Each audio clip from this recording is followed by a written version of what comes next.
Hello, hello, hello, everyone. We are live with another Sree Global conversation about the COVID-19 situation. My name is Sree Sreenivasan, and I am the Marshall Loeb Visiting Professor of Digital Innovation at Stony Brook School of Journalism. I'm honored to have all of you here every day as we talk about what's happening in the world of social media. If you're watching, please hit share so that your friends and family around the world can join us. We're going to have a fabulous, important conversation today. And you can also turn down your volume so that you can hear very clearly. And we are going to go outside first so that we can show you the sounds of what's happening outside. And outside is New York City. We're going to just turn up the volume. And those are people cheering for healthcare workers. How awesome is that?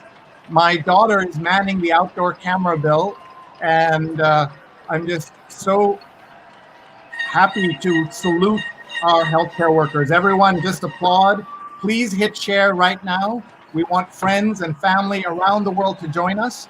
I know you can also go onto Twitter right now and hit share or retweet right now and tell everybody, join us right here so that you can see this with us. We're going to give this a minute, let this build, let people see this. Such an important moment.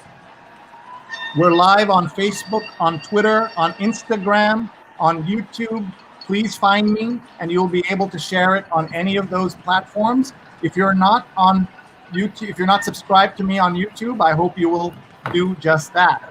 We're seeing people are joining us from around the world. Tell us where you're watching from. We want to hear from you.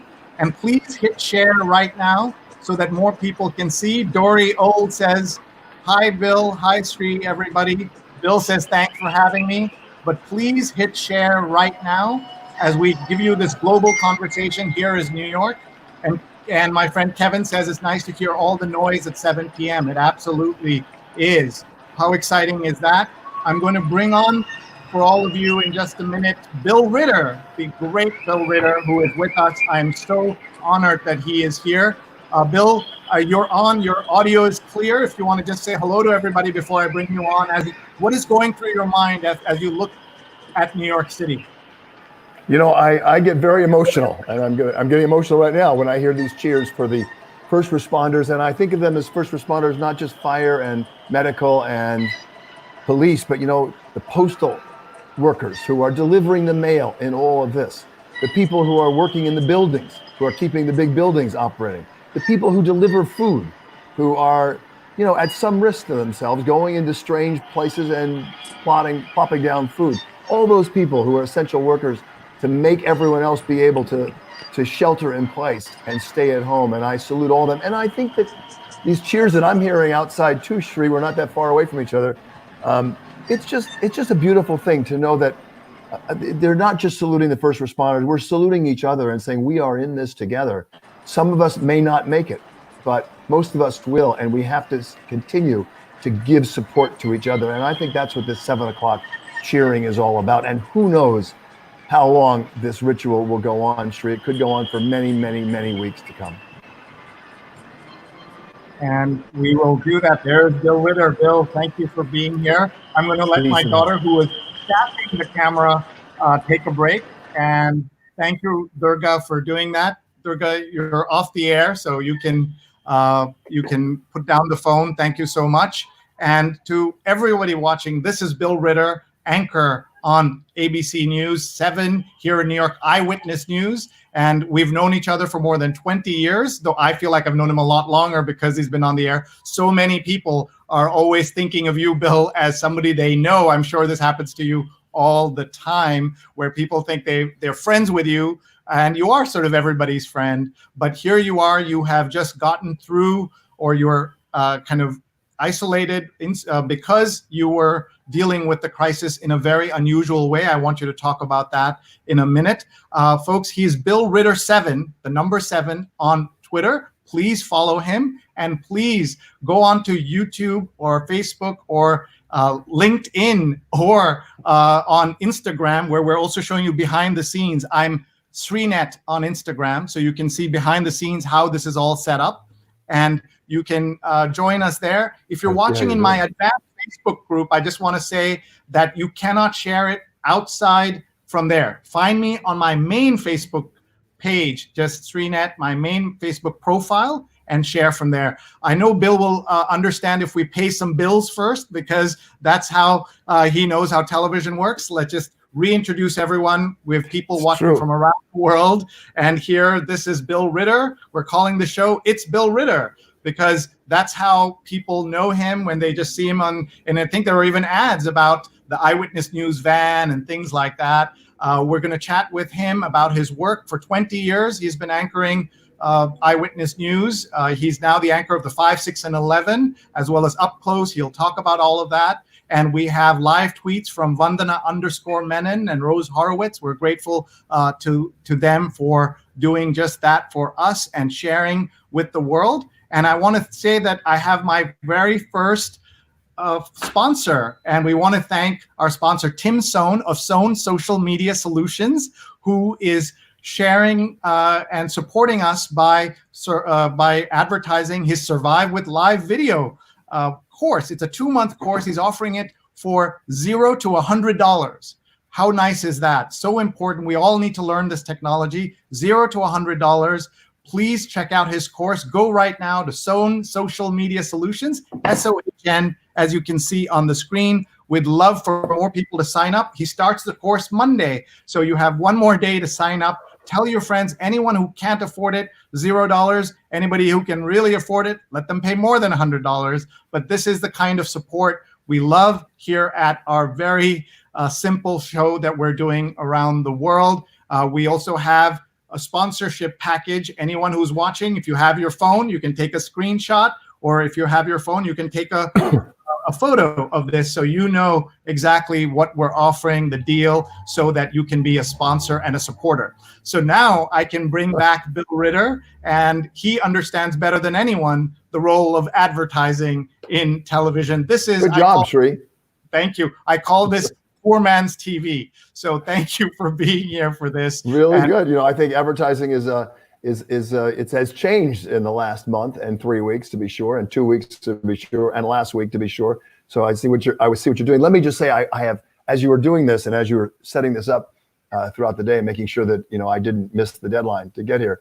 I kept thinking, Sree, when I first met you, and the things that you talked about the internet and how it seemed like such a foreign object to all of us. And you would come on Channel 7 and be the internet guru, is what we called you. And it was so interesting because you were teaching us something that now, of course, seems so basic. This is so complicated compared to the things you were prophesizing back then.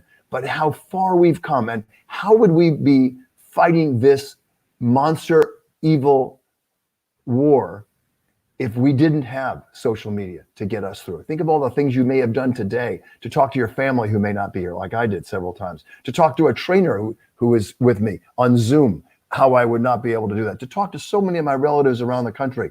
I wouldn't have been able to do that with things that would have seemed just incredible science fiction when I first met you. And now it's part of our everyday lives. And who knows how much it's advanced because of what we're doing now, and how much it's catapulted and leapfrogged to where we're going to be in a new place when we come out of this horrible pandemic. Yeah, and you're so right about that. We are all learning together, right? What's working, what's not. I was telling my kids that imagine that we are, in a kind of a war situation, but we have the internet and electricity, right? So that makes such a difference. If that ever changes in terms of where this goes and how trouble really happens, then we'd be in a very different place. But for today, we want to celebrate what we have, and we want to celebrate you, Bill Ritter, for being with us, for sharing everything you're going through. So if you would please talk us through what exactly has happened with you, and also how are you feeling today, and walk us through your day. Thank you very much.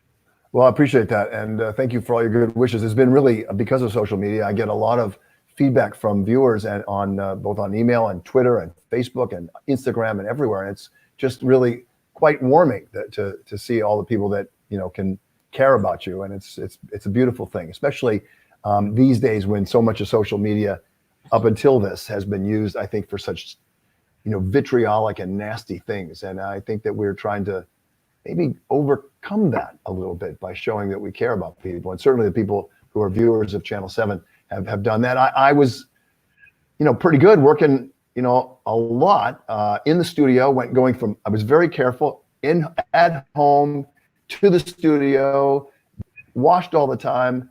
I don't know what happened, but all of a sudden I came home March 25th at about 12:30 a.m. So after the 11 o'clock news, after our Nightline tease at midnight, I got home around 12:30 a.m. Wednesday, March 25th. And I thought it had just hit me like that, Sree.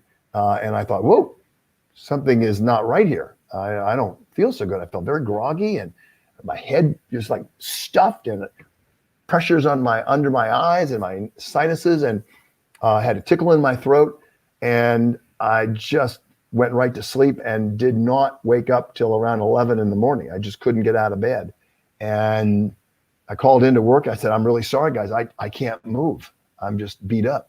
And a couple of days later, after being diagnosed by my doctor and the symptoms, I did not, knock on wood, and I take my temperature 4 times a day, at least. I've never had a fever.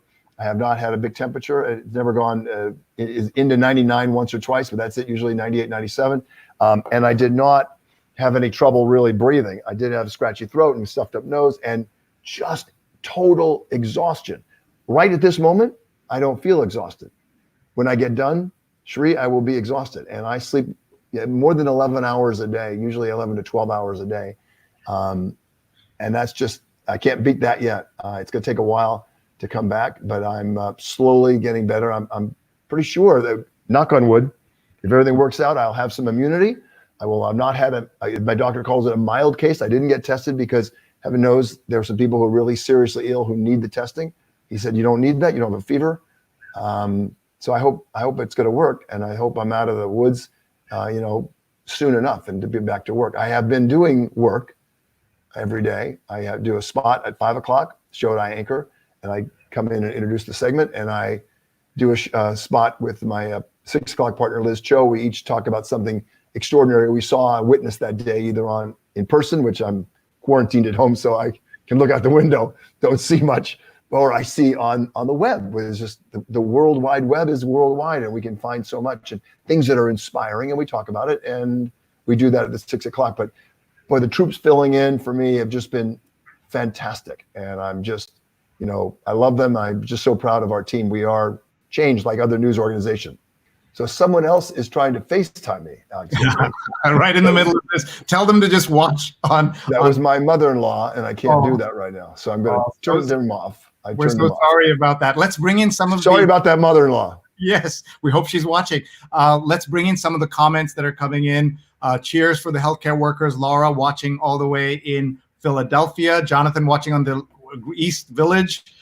He's happy to be here. Sujana Chandrasekhar, who's an awesome ENT surgeon. We salute all doctors, nurses, everyone. Look what she's wearing on her face. And she was on my WBAI show today from noon to 2 Saturdays, a spinoff of this show. And we had her on. And next Saturday, people have said we need so many doctors to be sharing information. So we're going to bring the entire show is going to be about doctors and about medical information. Diane's watching from Margate, New Jersey. Feel free, Bill, to mention any places or people you know in any of these cities. Here is Arlene watching from Washington Heights and Inwood. I know you have a lot of viewers there.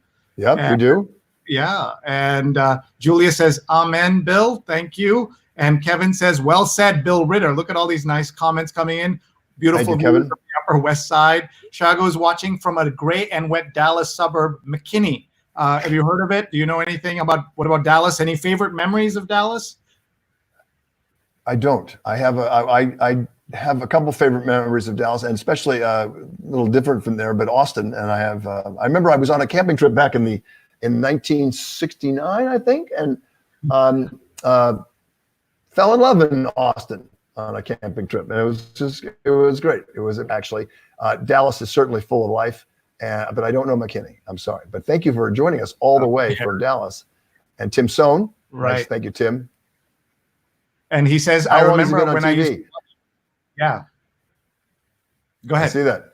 Well, I've been a long time. I started at ABC in 1992, and I started in part-time in Neil Parekh I started at WABC part-time in 1998, and then ultimately full-time in 2001, January. But I worked for both ABC News and Channel 7 simultaneously for several years. And you were also Virginia. Look at that. I was a print reporter. I worked for I worked in print for many years, and most recently, it was a long time ago, in the LA Times. And then in 1987, at the ripe old age of 37, I went into television. So you can change careers and jobs. And hello from Memphis. And Spinit Social says, thank you for cheering for our heroes. What a feeling to hear that. A lot of people are sharing. Let's just do a salute to teachers, right? They're grading papers while watching. My friend Linda, who's a professor, is doing that. And it has changed the way. Thank you, Spinit Social. Thank you very much. I do think that it's changed the way that our kids are learning. As you know, my older daughter is in education. My youngest daughter is in 5th grade, and so she's learning remotely. And my oldest daughter is an administrator at school, and she's helping these kids, get into remote learning. So it's going to change our way of life. It's hard to imagine schools are going to be in session in any form in person this school year, Sree. And very tough for all of us. I like this. Born and bred New Yorker has always loved you. So glad you're better. Stay strong. Irina says, thank you for connecting us, and fabulous to be here. Thank you to the sponsors, always important. People are tweeting. Gina says, glad you're doing well. It's been so long. Hi from Hong Kong. Isn't that nice? Wow, Gina, that's fantastic. That's great. It's early back there. It's 7 in the morning. Yeah, exactly. Folks, tell us where you're watching from. One of our Facebook users says it gets louder on the streets every night. That's so special. It does. Yeah, Linda says last night watching a video of the members of the New York Philharmonic play Bolero on Instagram. These are the kinds of things. Talk about some of those things that have surprised you or made you happy. Bill, so if you want to weigh in on any of those things. I'm not sure I'd say, yeah, sure. I think that it's not, I'm not sure happy is how I would describe it. But it reminds me of 9/11 to some degree when it was just, you wake up in the morning and go, oh, right. About 2 seconds after you get consciousness, you realize it's really poopy out there, and life is not the same. This is different. That was an attack, and it killed a lot of people, 3,000 people, and it changed the way we lived. And this is going to kill a lot of people, and it's going to change the way we live. And it's still going on. It's sort of this never-ending attack. We have not hit the apex yet. I'm just looking at the latest numbers, and in 1.2 million cases worldwide, 64,000 deaths. We're not ending it. In the U.S., 306,000 cases, 8,300 deaths, nearly half of them in New York State, more than half in New York State, and most of those in New York City. But it's spreading, and the apex, now they think it's going to be within 7 days. They don't know. It's all sort of an educated guess. But I do know this, Sree, us being quarantined in my case for several more days and a little while longer, but staying at home and sheltering in and trying to stay off the streets is making a difference. And the only way to flatten that curve and to stop this, at least for a while, is to stay at home. And who knows what's going to happen? They really don't know. How long before we get a vaccine? Could be a year. How long before we find some treatments? Could be a long time. The stuff about this anti-malaria drug, anecdotally, it's working today. Anthony Fauci said it's working anecdotally, but there's no scientific proof of it, and it could do harm to you if you just start taking it. The president says, I think we should have people start to take it. Well, unless you're at the very end of your life or you're facing death, there are dangers in taking this drug if you're not sure what it's going to do to you. So I would be very careful. But we're grasping at straws too, because for the people who have respiratory illnesses already, and that scares the hell out of people when you say, I'm not gonna be able to breathe. So it's what I'm thinking of. I did breathing exercises today with a trainer because I want to make sure that I'm not facing any problems. And you're, at this moment, as you're kind of thinking about all that you've gone through, tell me the things that it has made you appreciate more, Bill, going through this. That's a really good question. I miss my family. My family has been gone for quite a while, and they've been gone since March 11th. and they're safe, and I don't see them. And New York is a tough place to be in, and so they're not in the city, and I miss them, but they're safe. And I think that they would be in here with me if they hadn't left, and I would have been in the bedroom, unable to get out. Instead, I'm not sure my wife's going to like what I did to the house, but this is the dining room table, and it's now like a little studio. I've got lights here. See if I block up the lights. I got that lights here for our live shots. I've turned a really nice den into a gym, and I have mostly just stuff to make quesadillas, broccoli, carrots, and peanut butter and nuts and juice. So I'm limited in my diet. It reminds me of when I was a young bachelor, and that's what I would have at home. Some chicken if I was lucky, and then mostly quesadillas, carrots, broccoli, and some juice and fruit. We're not going to ask you to show the camera around because maybe this is the neatest shot that you have, right? You kept it all clean right behind you, like I have here. It's a bit of a mess if you're not paying attention. I would not say it's a mess. I would not say it's a mess. And I also cleaned today. I cleaned the house. I cleaned the bathroom out, which was interesting. Go ahead. Let's see. AJ Nayak says, hi from Portland. Oregon loves New York. And we heard about that on Governor Cuomo's show this morning, press conference, where he was talking about Oregon sending us ventilators. And he said, we're going to send them back double, right? And that's that spirit that we want to see more of. Bill, I'm going to give you a minute while I just reset and tell everybody what we're doing. And what I'd love Bill to do is to share the Facebook video that we're in right now. He should hit share so that people can join us. Everybody should do this. Only 7 people have shared it so far. You're all commenting, and we love that. But if you go into your Facebook and hit share so that more people will see that. Tell them you're watching Bill Ritter right now. They'll love it. If you're on Instagram, you can actually, I have a camera behind the scenes to see how all this works. I'm at sreenet on Instagram, so please join us there as well. Twitter, the same thing. Just hit share. We want people to come and experience this conversation with the great Bill Ritter, anchor on ABC-7 here in New York. Well, let's bring in some of the other comments, and I think Bill is ready, so we're going to have him back. Bill, this is if people go on channel on my Instagram Sreenet right now, they'll see an Instagram live and see the kind of sausage being made. As I keep saying, this is poor man's TV. But I'm going to show you a couple of people who are checked in, and if you can just riff on their cities and their towns or their neighborhoods if you know something about them. So I'm going to give you a softball, Brooklyn. Okay. Brooklyn, the hottest borough in New York City, so expensive now that the people are actually leaving there that can't afford it and moving to Manhattan on the Upper East Side. So how times have changed. Brooklyn once a city and by itself until more than 100 years ago, and then decided to merge with New York and become a borough and with Manhattan. And it was, and eventually it became the 5 boroughs, but Brooklyn was a city unto itself. Brooklyn and Queens, right up there in the top 10 and maybe 7 biggest cities in the country in terms of square footage and population. So we love Brooklyn, and a very active borough president there in Eric Adams. Forest Hills, New York is Forest Hills Queens, and Queens is also a very big borough in this 5 borough of New York. It is the Queens and Brooklyn are the 2 biggest boroughs population wise in New York City. And who doesn't love Queens? And certainly if you're a Mets fan, you know all about that. Louisville, Kentucky, I have been there, and it's great. And of course, the great Muhammad Ali was from Louisville, as was that's where they make baseball bats as well. Thanks for hosting these chats, Sree. You do a good job, Sree. You really are quite good at that. And I love the entrepreneurial spirit you bring to it by having these sponsors. You have a sponsor now, which is really great. Most people would do a lot for a sponsor. How about this? He keeps saying, hey, thank you, Bill. Very kind. But it says, hey, Bill, keep being the GOAT, the greatest of all time. And thanks for all you do. Be well. How nice is that? Julia says, my family is in Germantown. The hospitality and food can't be beat.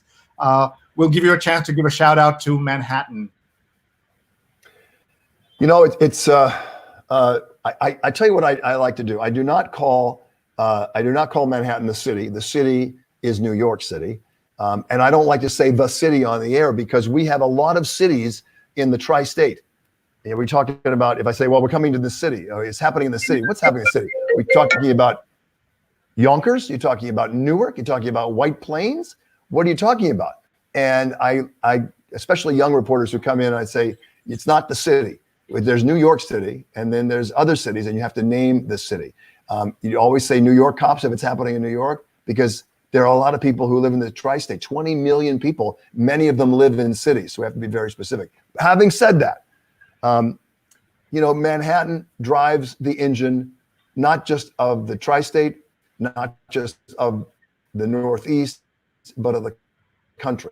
Engine here, and people make money that is beyond what they would make in any other part of the country because it's tied to Manhattan. And whether you live here or not, many people work here. 6 million people extra come in and ride the public transportation to get in here than at the top of Manhattan that are beyond Manhattan. So, that's the reality. We live here. The standard of living for many people is much higher.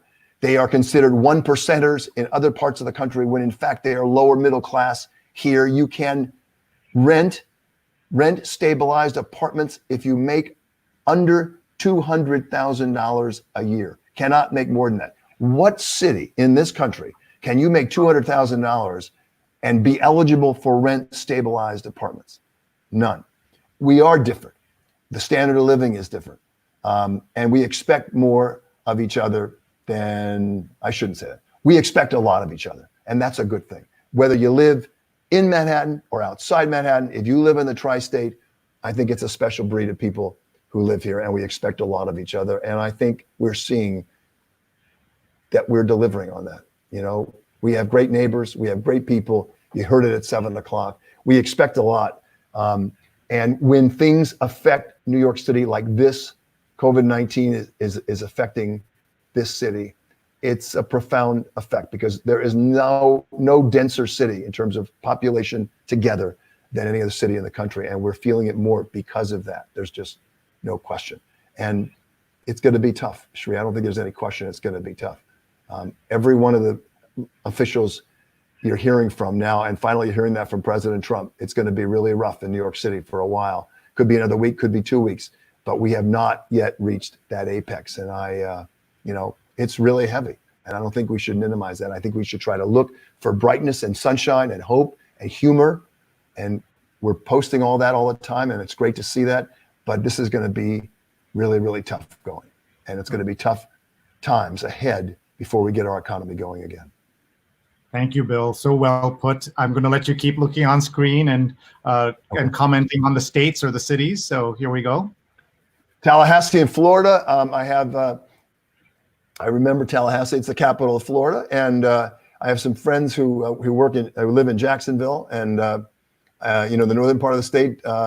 It's a different country in the northern part of the state than it is in the 6th borough of South Florida. But it's a great state, and I worry, to be honest, Paula. I'd love to have your comments about this, about how the governor there has reacted to social gatherings, especially in churches, religious gatherings. Florida, one of 14 states in this country right now, where religious gatherings have an exemption from the stay-at-home and social distancing part of it. And I find it really kind of disturbing and troublesome. And I hope a lot of people don't get sick down there because of it. I'd love to hear your comments if you want to write those up. Thank you. Grace Lassa from Washington Heights. What a great place.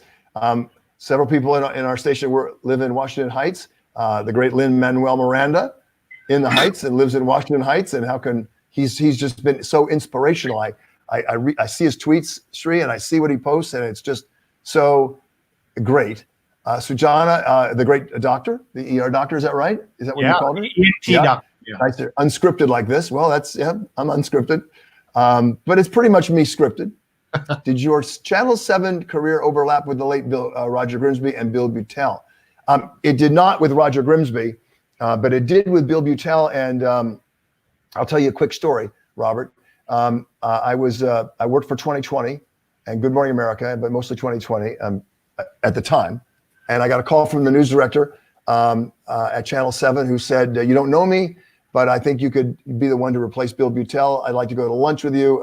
Bob Iger and David Weston, who were running ABC and ABC News at the time, have already approved this meeting, and they like the idea. Let's meet. And I said, what? And we met, and when I did get hired eventually, part-time, Bill called me into his office, which later became my office, and he said, "I'm glad they picked you." And that was a moving experience, and he was a great mentor. And I was there until he decided to retire. I took over first the 11 o'clock news, and then eventually the 6 o'clock news. He gave end of newscast commentaries for a while, and then he decided to retire, and then he unfortunately passed away in 2006. But it was a great honor to be with Bill Butel.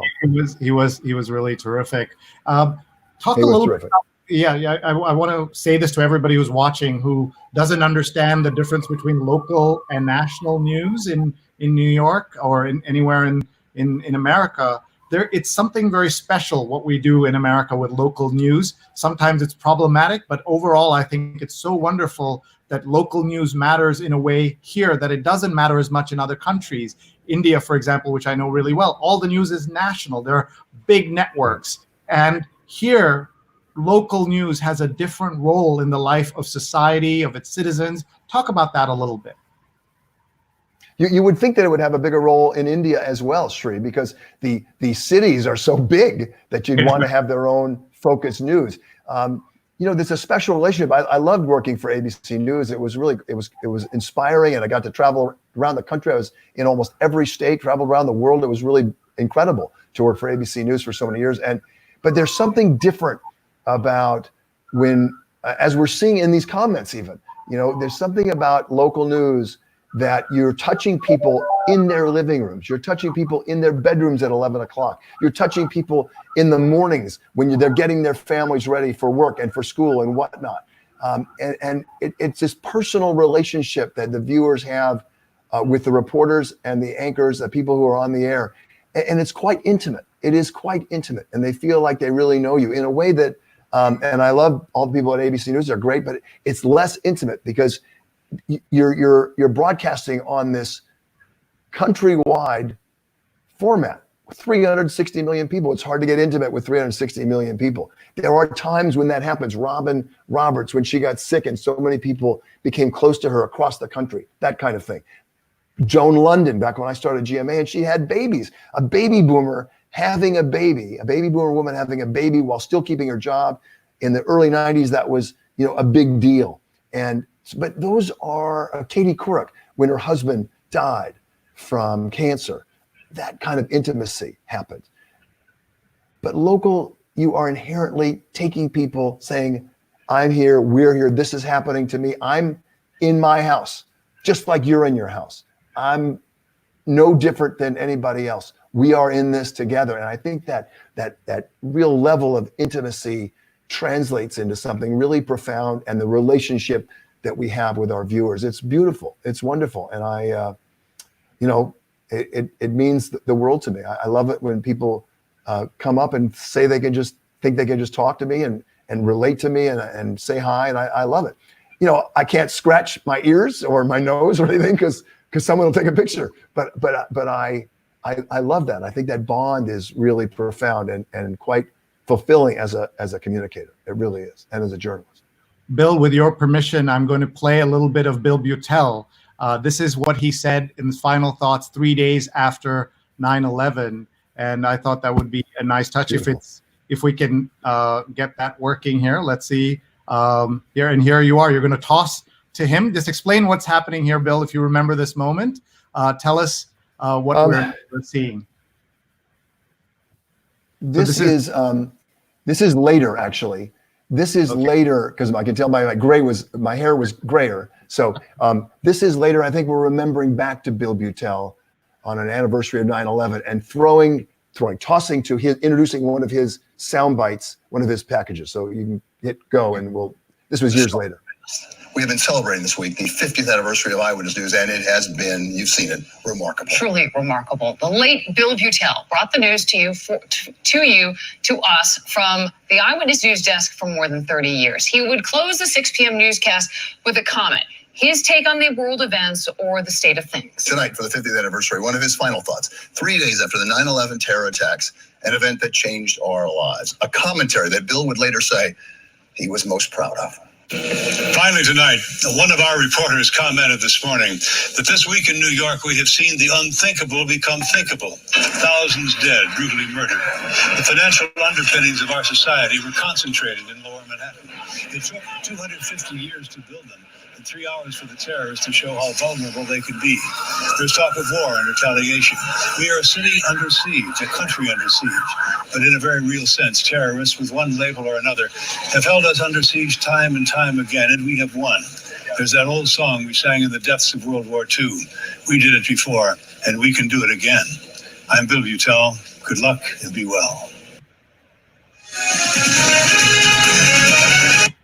Wow, that's the sound of Eyewitness News, Bill.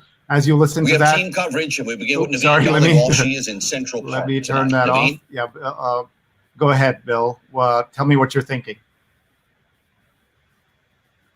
Well, first, what a great producer you are to come up with that, number one. Number two, because that takes planning ahead of time and defining that. You know, he was a really special guy. And I like to say I did not replace Bill Beutel. I succeeded him. Whether I am successful or not, the odds were against me. And I am proud that I think he would be proud of what we've done at Eyewitness News. And he left it a good place. And I'm hoping that when it's my time to retire, I leave it a better place.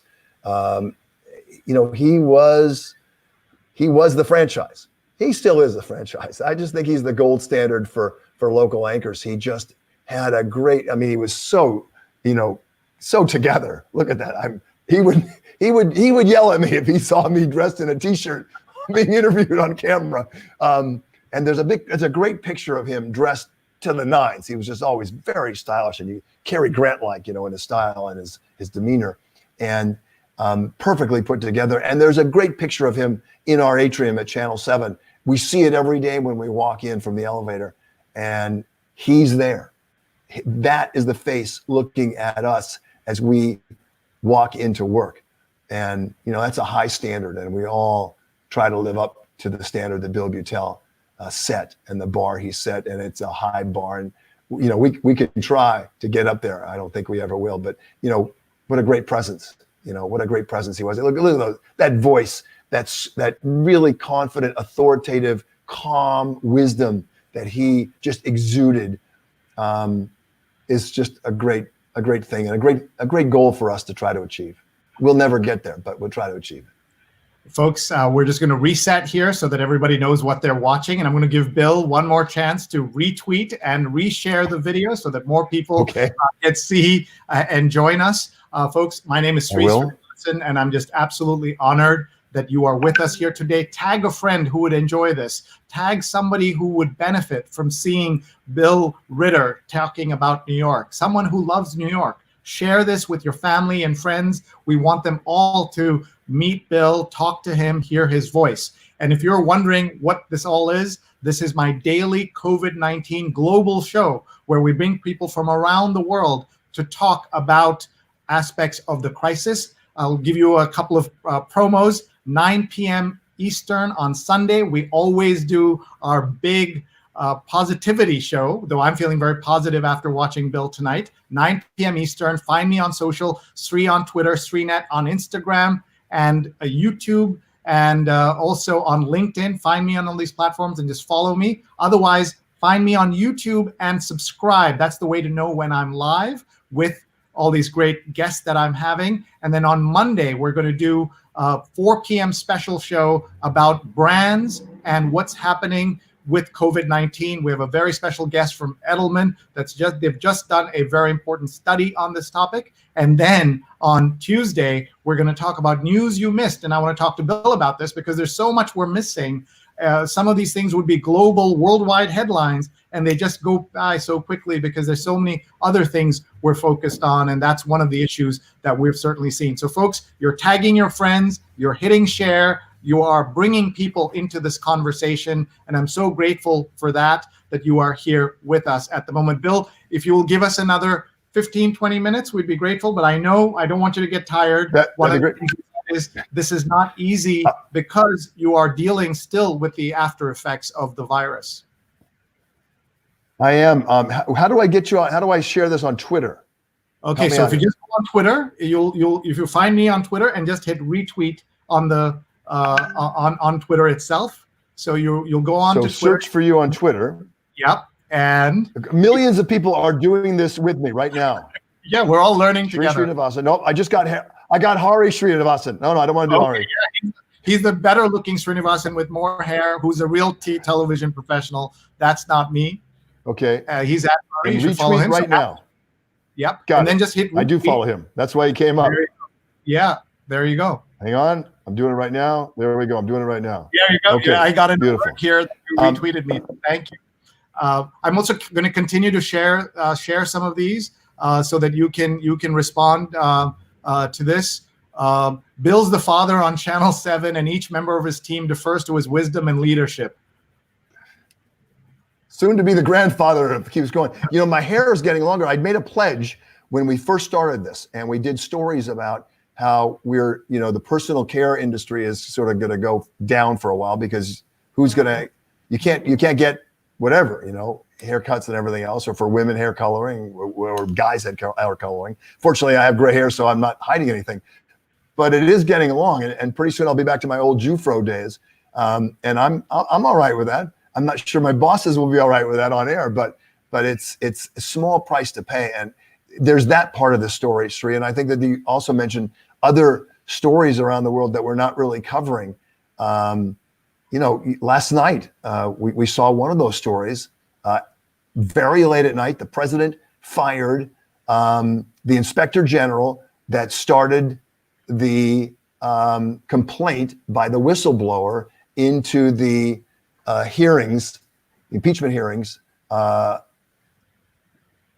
led eventually to his impeachment with Ukraine. And that guy was fired, a career intelligence officer. Today, many inspector general people, whether inspector generals themselves or who worked as inspector generals, wrote a letter of protest to that because they said this guy was a straight arrow and he had something that needed to be investigated, and he pushed that. And it turned out, that Congress, the Senate did not vote for that, but Mr. Trump fired that guy for doing his job, and that would have been a huge story. But he did it on a Friday night after the news and right before the news, and didn't get much coverage. And weekends are a little less for news sometimes than the rest of the week. And that's a story that had it been happening any other time in any other situation, that would have been a huge headline. And there's just all sorts of stories around the world that we're not getting because we are, in fact, centrally focused on what's happening in the United States. Right now, we're centrally focused on what's happening in the tri-state area as a local news operation. And so that's what we're focusing on. We're not getting a lot of news that would otherwise be headline news, either in the newspapers or on television. There's no question about that. And we're probably the lesser for it, but we got to focus on survival right now. Thank you. Martin says, Dr. Ruth lives in Washington Heights, yes, and you emceed our Y tribute to her. Do you remember that moment? I did. I emceed the Y tribute to Dr. Ruth, and we are both alums of the New School. And for the New School's 100th anniversary last fall, it was my honor to engage in a more than an hour and a half conversation with Ruth, just her and I, talking about life. And she is a Holocaust survivor. Her parents did not make it in the Holocaust, and she was able to escape because she was hidden by a family, and she got on a freedom train and was able to not be killed. And it is very involved in the Jewish Museum of Jewish Heritage, which has an incredible display of Auschwitz right now. It will happen. It's not going to be open because you're not supposed to go to these things. But eventually, when we're back, it will be open through summer. And it's just so profound because we do not want to ever forget what happened in Nazi Germany during World War II. Thank you. And Neil says, Lin-Manuel Miranda from Washington Heights and an alum of Wesleyan University in Middletown, Connecticut. Go Wes. Neil had a go Yankee. So I know you have to be careful who you root for or mention. So what is your thought on what's happening with sports right now? I think sports, it's interesting. I really do believe this. I think that it was not until professional sports stepped up and said, we cannot continue playing on any level because of the threat of this virus. It was not until that moment, Sree, that people around the country said, holy cannoli, this is really serious. And I think there was something that week that when everything was closing down, Broadway was closing, restaurants were starting to close, but when sports closed and shut down and said, we're not going to risk the safety of our players or our fans to have practices or games, I think that's when it really hit Americans who may have been a little skeptical, because don't forget, the White House was a little skeptical of this when it started. And I think when that happened, it really was a sea change of attitude. Oh my gosh, no baseball, no more basketball, no more March Madness for college basketball, no more football. Not that football was already over, but nothing, no more hockey. And I think that really did convince people that, holy, this was really serious. And those people who had maybe been on the fence thought it was just a big farce anymore. And I think it really did help sway people, the majority of people, to say, my God. Can you say how this compares to 9/11 and sports?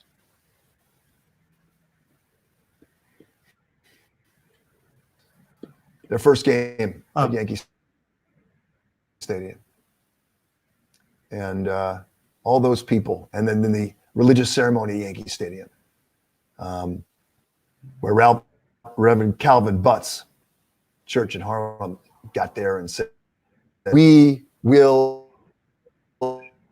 get through this together.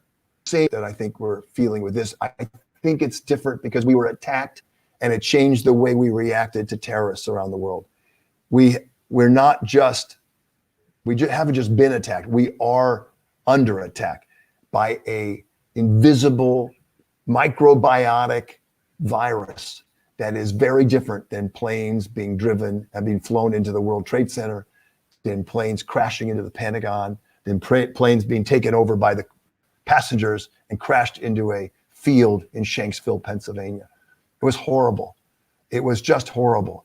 But we were attacked, and we went on the attack, and the world was behind us. This is a worldwide pandemic, and it has not stopped. The war has not stopped. The attack has not stopped. And it's just very, very different. And it stopped us in our tracks. We went into a recession in the country, which affected the rest of the country. We came back. This is going to be a recession that's going to be harder to come back from, I believe. Too many businesses are going out. It'll be a different kind of business world and model when we come back. It's not just going to start up and the stock market's going to rise to 29,000 again, and unemployment, all those, so far, 13, 14 million people out of work, and it's going to be more than 20 million. It's not going to come back that quickly. It's so painful, Bill. And we've heard it's going to be a V. Some people say it's going to be a U, meaning a much slower, but I think it's going to be a reverse J. So if you think about it going like this, and then it may pick up, but it's going to take a long time till that U completes that final stem. Here's a comment from Jasper, Alabama. And so you've got a viewer there who is watching right now. You've been to Alabama? Well, the good news is no. They live in Morningside Heights, so good for you. You were in Jasper, Alabama. Now you're in Morningside Heights. Since I moved to Raleigh, I still tune into 6 p.m. WABC newscast. It's in my comfort zone, and it's on your website. I assume that's where you get it. So Facebook user unnamed. Well, you have a name, unidentified. Thank you for watching. A lot of people do keep up with Eyewitness News by watching it on the web. Again, another thing, Sree. Sade's my 5 o'clock co-anchor. I'm honored. Who would have thought when we first met, when you were talking things that it could do, that we would be able to watch the newscast, in its entirety, on the web like that. That's just fantastic, and that people can still do that. I think it's pretty remarkable. It's pretty remarkable. I do want to say, my friend Pradnya says, I haven't seen those images in years, the one we just saw of 9/11, and it's still hard to watch. And maybe we should have said that we are, there. It can certainly be triggering considering what we're going through now. Linda asks you a trivial question, Bill. Who makes your glass frames? I love them. So let's get a close up, Bill. I'm going to pretend that we have a studio camera. So do you want to give them a shout out? I'm far side, so I go like this, and my eyes could get bigger. I don't know who makes it because I can't see the thing, but the people who run West Side Opticians, Columbus, 86th Street are the ones who get my glasses from. Let me just children affects mine. How much the young people in 11 and a half now who are just getting jobs, going to school, almost out of school, already out of school, how much this will affect them going forward. You know, they were part of this booming economy, and all of a sudden it's, you know, we're in a recession with millions of people out of work. Unemployment could be as high as, you know, 30% by the time this is over, higher than any depression ever was. That's going to affect people. I'm sorry, I will turn this off. That's going to affect people. And it, you know, how did it affect people when they grew up in the depression? How did it affect people after 9/11? It's going to affect people in ways that we don't yet know, but it's going to affect them.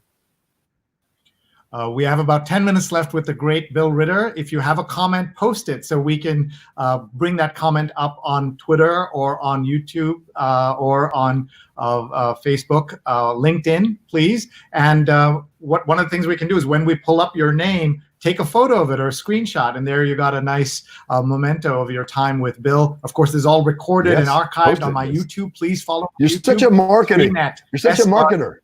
Yeah. So one of the things, Bill, I'll say is that you know, journalists were the only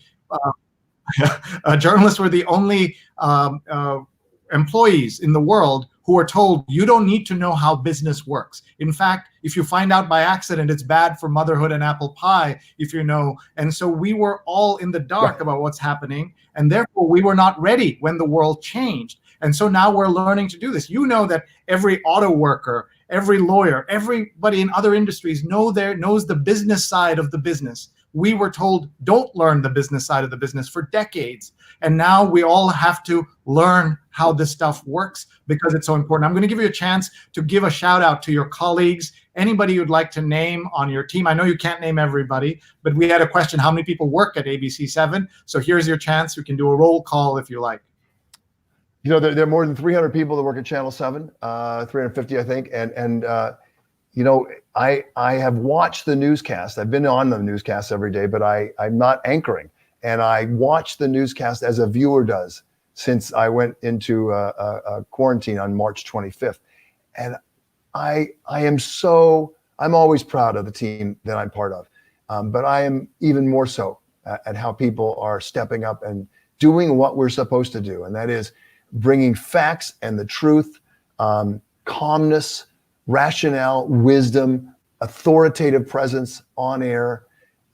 I'm just so proud of everyone who works at our station on the camera and behind the scenes to make this such a powerful, powerful moment in communication history. People are glued to the television set, not all the time, maybe, not 24/7. Sometimes you have to stop and rest. Sometimes you might want to binge watch something else. I have not done that. I've watched news and I've seen the great professionalism.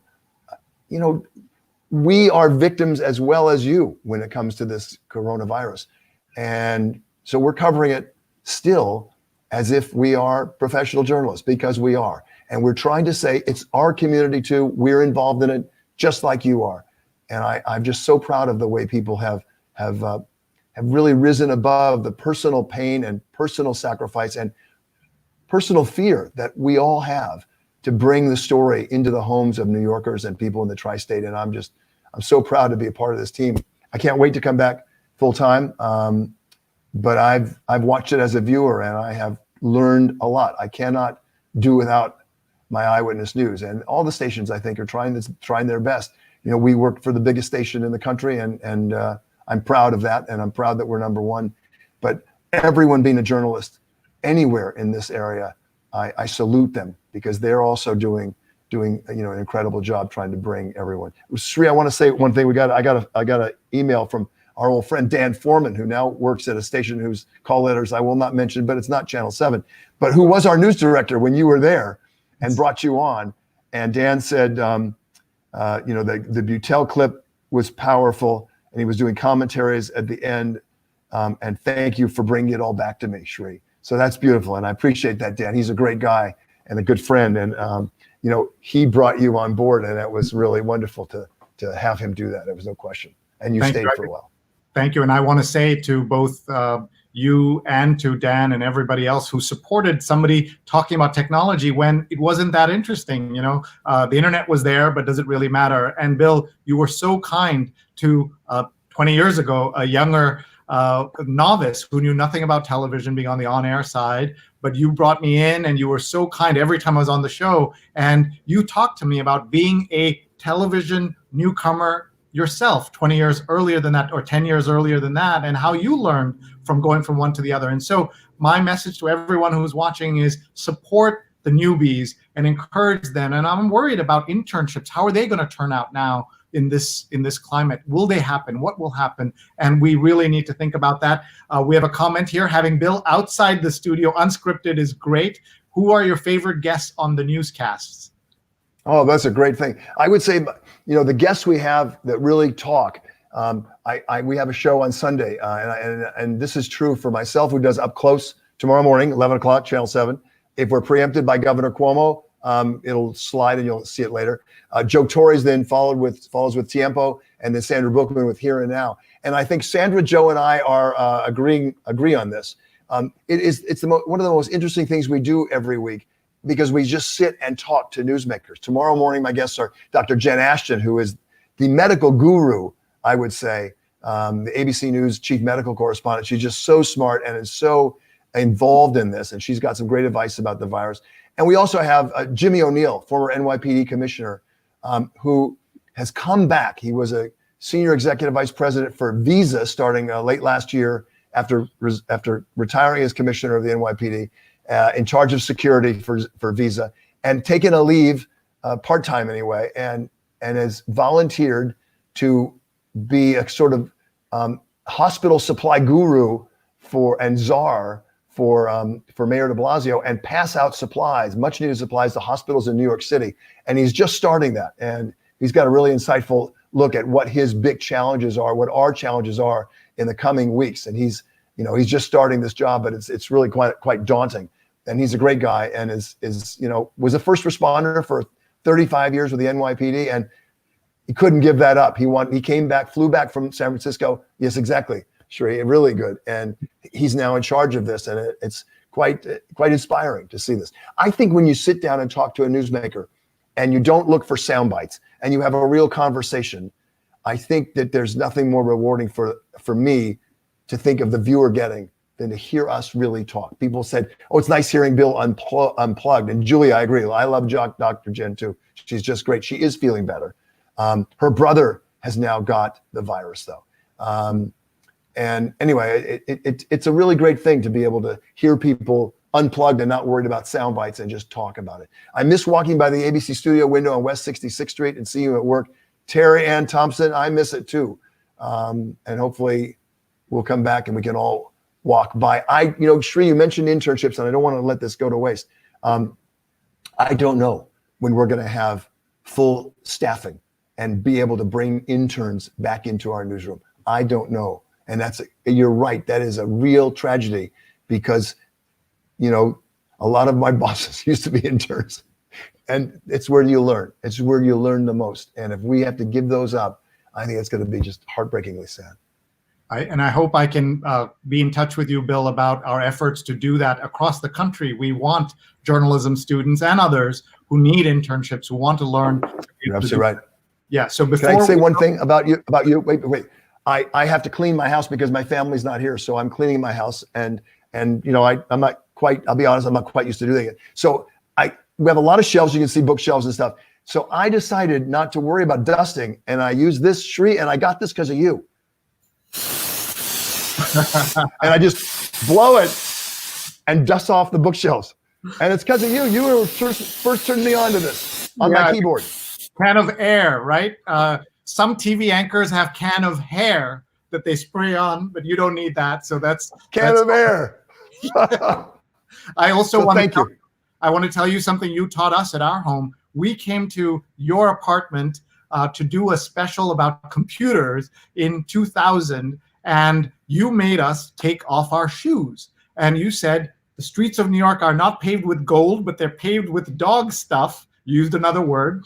And I said, wow, you know, in my culture, we make people take off shoes. But in America, I never felt comfortable forcing my white and black and other friends to take off their shoes. And you gave us the inspiration that it's okay. And so we started doing that. And you've been to my parties and where we have hundreds of shoes outside the door. And now they say, do that during this crisis. Take off your shoes when you come in. Don't drag that dust and dirt and everything else in here. Spit or anything else. Yep. So how did you decide to do that? That's not in your culture, Bill. How did you decide that that's the right thing? And, you know, sometimes we feel awkward about forcing our friends. How did you do that? It happened after a year after we moved in. I had my I had our rugs cleaned, and because they were just disgusting. And the guy was just pulling up all this gunk, you know, from cleaning and rugs, deep cleaning it. And I said, "Why? How does it get so dirty?" He goes, "Well, look at what you're doing." I said, "What do you mean?" He goes, "You got your shoes on. You bring whatever's on the streets of New York here, and all of it goes on your carpet." And I go, "Whoa!" And that day, we started taking off our shoes. The little sign in front of our door says, "We like it Hawaiian style. Please take off your shoes." And it's obviously not Hawaiian. It's the styles of many cultures, South Asia, Asia. It's everywhere, and it's a great thing. At parties, my wife says, "No, you can't do that." So, but I like it. I think it's a great thing. I really do. And it keeps your house cleaner, and it would protect against the virus because people bring those germs in that could be coronavirus germs. All right. Before we go, we're going to do two things. One, I want everybody who's watching to get their phones ready if they can, because I want you to take a selfie with Bill. Basically, you're going to turn the phone around and take a picture with Bill. Not yet. Before that, I want to just tell you what we're doing tomorrow. I said I'm going to have a great guest tomorrow morning on Sunday morning. We do the New York Times read along, where we interview great people, where we talk about the print edition of the New York Times. And Bill, I was going to approach you for that, but we have this show instead. And here's our guest tomorrow. He is a rock star in the world of publishing. As you know, Bill, this is Harlan Coben is going to be our guest, 8:30 a.m. Eastern time. He has more than 75 million books in print, and he also is the creator of Netflix originals The Stranger and Safe. And in an amazing coincidence, his book is the #1 best-selling book in America on the New York Times, and it lands tomorrow. So if you're watching, please join us at 8:30 Eastern tomorrow. Every Sunday for 5 years, we've been reading the New York Times this way because we love print, we love the news, and that's why we do it. So please join me. Find me on all these channels. Wow. Find me on SreeneT on YouTube, where all the archives are, and we'd love to have you join us. Now, before Bill goes, I'm going to show him something that he wasn't right now. We'll talk a little bit. He said something about his hair, so we're going to try and show a little bit of his hair here and have him talk about what we're looking at on the screen. I look not at my hair, but the person next to me. That's at Good Morning America Sunday. I came to New York to start the Good Morning America Sunday show in January of 1993, and that was a picture I took with Charlie. And then at the 40th anniversary of Good Morning America, Charlie and I took a selfie there. The one on the left was a highly paid professional photographer. The one on the right was just me and a selfie. And I learned more. You know, I grew up professionally and as a TV journalist and ABC, but with all due respect to Peter, was the best anchor in the world. I from Charlie, from anyone else in television. He gave me so much good advice. But I'll tell you one thing he made me. He really burnished this, and it was an important lesson.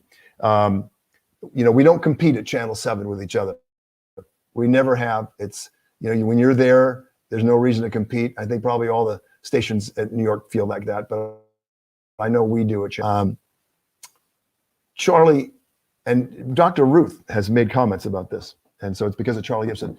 Charlie Gibson always said to me, when you're sitting there and you're anchoring and it's just you and a woman next to you, you have to be the Darren Stevens of the two, meaning that she's the star, because the audience, especially in this time of there's equality among the sexes, hopefully among the genders, and we hopefully we give that off because it's true.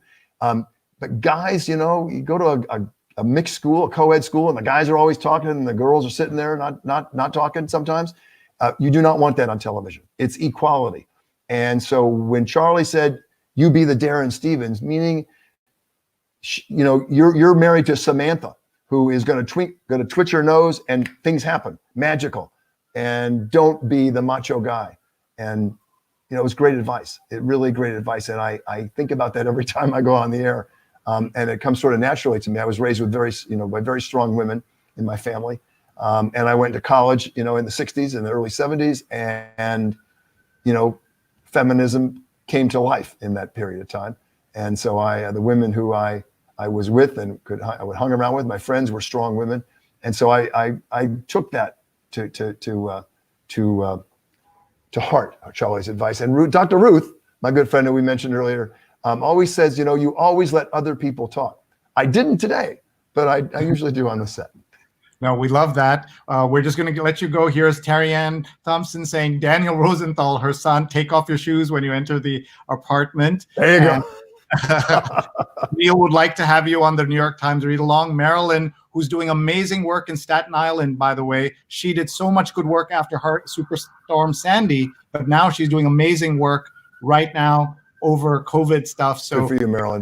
Your news, Marilyn Zafert. She's also a great social media expert. And Gal in the City One says, same here, major respect, Bill. Thank you. Look at these comments just coming in from everywhere. This is where someone says, I've no time for TV news, but I've always been a huge fan of WABC and Bill Ritter. He's one of the few voices I recognize without looking. What a lovely note for us to end. My children. Yeah, exactly. So here's what we're going to do. I'm going to give a one shot of you, and everyone who has a camera right now is going to turn around and take a photo with you, a selfie that we couldn't do otherwise. So hold on, here's the one shot. And everyone, please take a selfie and please tag Bill Ritter 7, and I know he'll be thrilled to see it. So everyone turn around right now and take a photo with Bill Ritter 7 and share that with the world. Bill, you are awesome. You are just a hero of mine, and I'm so glad that you were able to spend time with us. Here is the photo you have on your Twitter feed. Talk about that picture and why we should follow you on Twitter. We see you on TV. Why follow you on Twitter? I think it's a great way to communicate, and I get feedback. There's a lot of vitriol on the web. When people trash me for any reason, I tend to message them back. I want to know why they're angry and why they're might be full of nastiness to me. And I believe, Sree, that when you have a disagreement with someone, you sit and break bread with them, or you sit and have a conversation, it's hard to dislike someone. I think it really, it's not natural. And I think that we have allowed the social media, the anonymity of it, the lack of feedback on social media, the real feedback, real communication, to overtake what our real goal is, and that is to communicate with each other. And I think it's the nastiness has got to stop. We have a Be Kind campaign that we started a year ago, February. It's been overwhelmingly popular and so well embraced, and it's just been wonderful. There are a lot of schools, especially, who have because what's happened, people at the top, trash, nasty, and belittling people and bullying people, and we just have to stop that. And I think, we all have to figure out a way to be kind. And this kind of communication, I think, helps tremendously. That picture of me with the hair, I was speaking to 5,000 people outside the National Convention in Miami Beach, 1972, for renominating Richard Nixon for a second term for presidency in the middle of the Vietnam War, the bombing war. The troops were being withdrawn, but he was bombing the North, and we were protesting a speaker at the time. Can I just 22 read years you old. this? Martin just spoke to Dr. Ruth, and she wants a copy of this show. She thanks Bill's for his mentions. I am so happy. I can't believe a little immigrant kid. Bill, I want you to know this, and I'm going to get emotional because I'm thinking of my parents who are in India, so far away. I miss seeing them, my in-laws, everybody, my brother who lives in Dubai.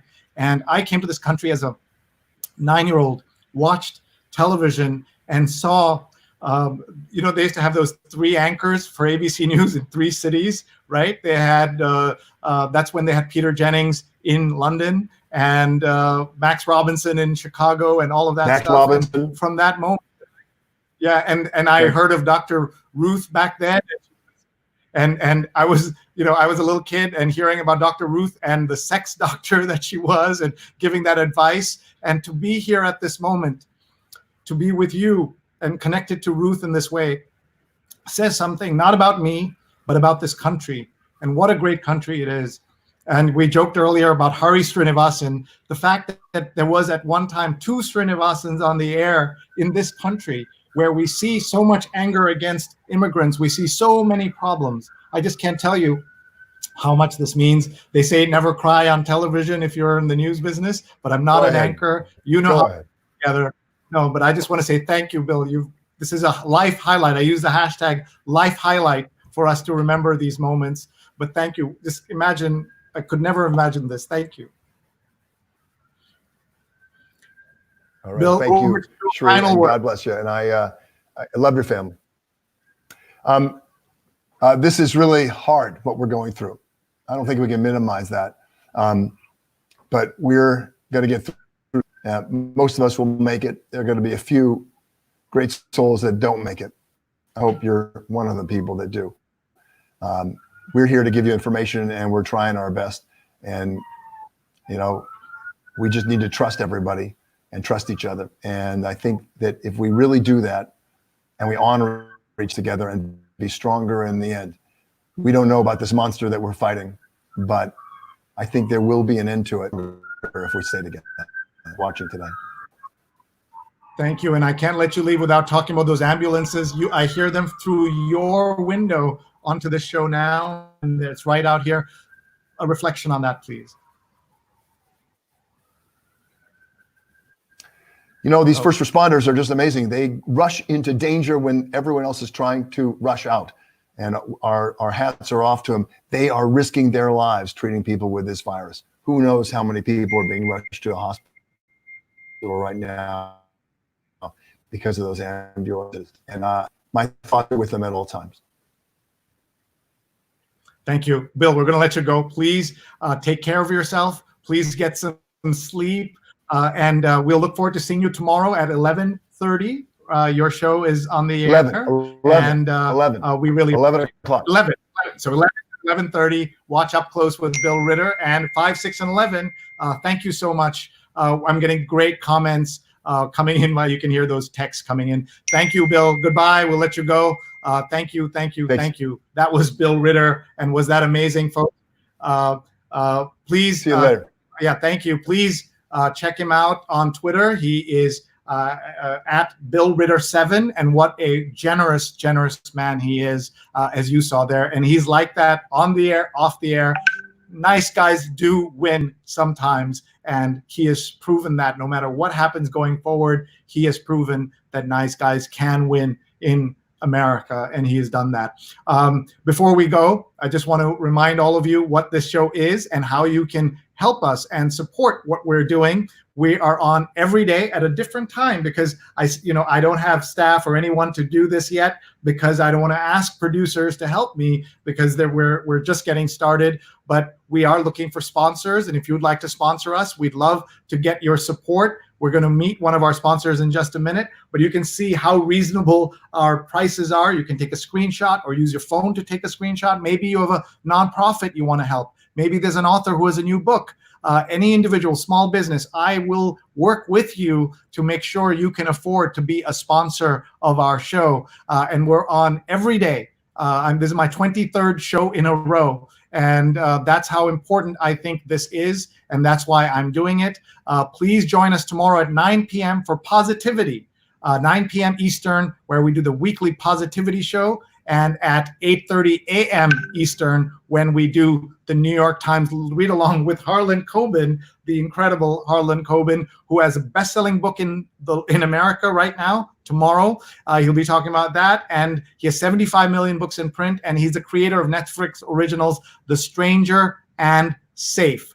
Now, let me bring on my very first sponsor. Bruce Springsteen always says about how he remembers the first $5 somebody paid him for singing a professional song, and he became a professional that day. And this is to Tim. I want to say thank you, Tim Sohn, who has sponsored us.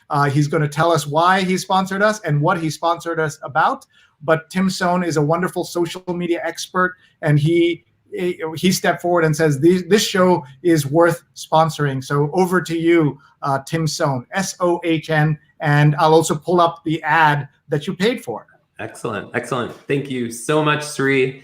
Thank you for that amazing show with Bill Ritter. I remember watching him on TV when I used to live in New York City a long time ago. So what a great interview. So this program is coming up called Survive with Live Video. It's a 2-month program.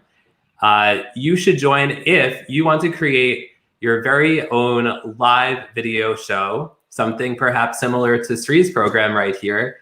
Perhaps you have a fear of being on video. Maybe you don't know what you want to talk about. We're going to talk about, what you should talk about in your show. Should you have a guest on your show? Should you have a co-host and a guest? And we'll talk about the tech. We'll talk about how to promote your shows so people show up, and so much more.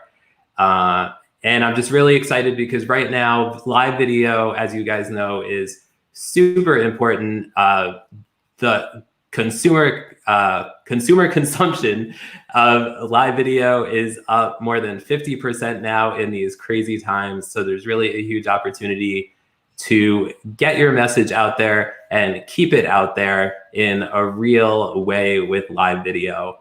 And why did I go with Sree for sponsorship? Well, I've known Sree for a while now. He's an amazing human being. I know he has not only a large following on social media, but he has an engaged following. People actually know who he is.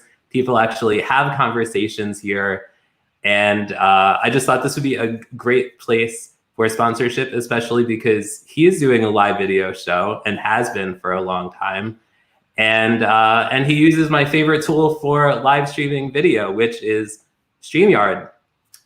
So if you're interested in signing up, you can go to Sohn, S-O-H-N, socialmediasolutions.com to find out more information, or just send me a direct message and I'm happy to answer any questions.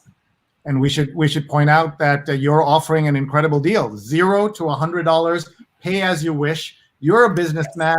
How did you decide to price it like that? So generous.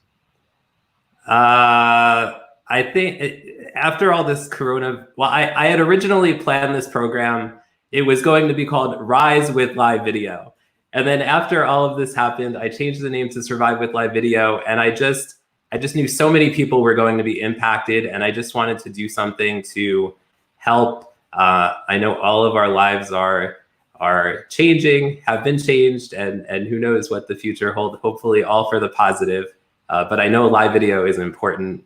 And it's important not to disappear. Even if your business is closed right now, you should be on live video every day, talking about your story, talking about your customers, talking about just lots of things to connect people. So, yeah. Thank you. And I should tell folks that you should take the class. Maybe I should have taken it before we started this, but also me and my team offer virtualization of your physical events. So if you want to work on something that you're already doing and you want to make it virtual, I took my social media weekend, 300 people at Pace University, and we couldn't do it, so we moved it online. So we have some great tips and a great team that you can hire right now to produce your show. Take Tim's class and then hire us in the meantime to help you get your show on the road, so to speak. But thank you, Tim. I'm going to let you go. Sohn, Social Solutions. we're just so delighted that he has sponsored us, and it shows you the value of what we're doing. And his program starts on Monday, so we're going to need new sponsors after the run ends tomorrow. So you can sponsor. We can have more sponsors than that, and we have, I think, a very reasonable package of pricing. So if you have a nonprofit you want to support, maybe you'll donate money. It's not a donation. Maybe you'll give me the money, but we will run an ad for your nonprofit. Whatever you can afford. We know how tough these times are, and I totally understand the value of making sure that we are going and helping as many people as possible. So now, before I say goodbye to everybody, I just want to say thank you for being here. Thank you for being part of what I get out of this. So many of you have said, this is uplifting for you, this daily show. It is uplifting for me. I need this more than you need it. And I have learned so much from every day that I've done this, 23 days in a row. Please send me feedback. I want to hear from you. Tell me what you're thinking. Tell me what you're feeling. Sree@sree.net. So easy to find me.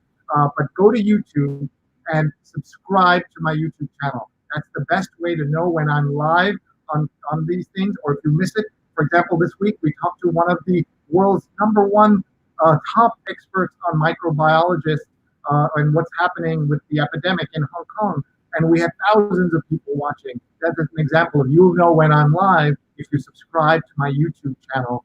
Just go to sreenet and find me there and subscribe. But thank you everybody for watching. If you have any questions or comments, I'll stick around for a couple of minutes to see if anything comes up in Facebook or Twitter or LinkedIn. But all of you who watched, it means so much to me that you did. And Bill Ritter is awesome, as you know. And I'm so grateful to him for being here with us today. And I think there's nothing left to say but goodbye. But join me 9 p.m. tomorrow Eastern for the Positivity Show. We have a great group of guests who are going to make you feel positive. 9 p.m. Eastern every night, every Sunday. And then before that, 8:30 a.m. Eastern, you get to meet the great Harlan Coben, the writer, 75 million books in print, and the Netflix originals, Safe and The Stranger. Maybe you should watch it so you can comment between now and 8:30 a.m. Eastern. Every Sunday we do that. And I'm also honored to have a spin-off show on WBAI, the progressive radio station that many of you know. You can go to WBAI.org and you can listen 2 hours every Saturday, noon to 2 a.m. Eastern, live, a call-in show. We call it Coping with COVID-19, a helpful and hopeful show. We give you realistic hope, not kind of false optimism, as some people we won't name. And we are so grateful that all of you let me into your house and where you are. Please stay safe. Please contact me if I can help you with anything. Sree@sree.net. I am truly grateful to each and every one of you for being here tonight. Thank you. And this will be recorded. As soon as I'm done, it'll be playing from the beginning on whatever platform, including YouTube. So go in there and watch it and share it with your friends and family. Thanks very much, everybody. Just going to say goodbye. Thank you. Thank you.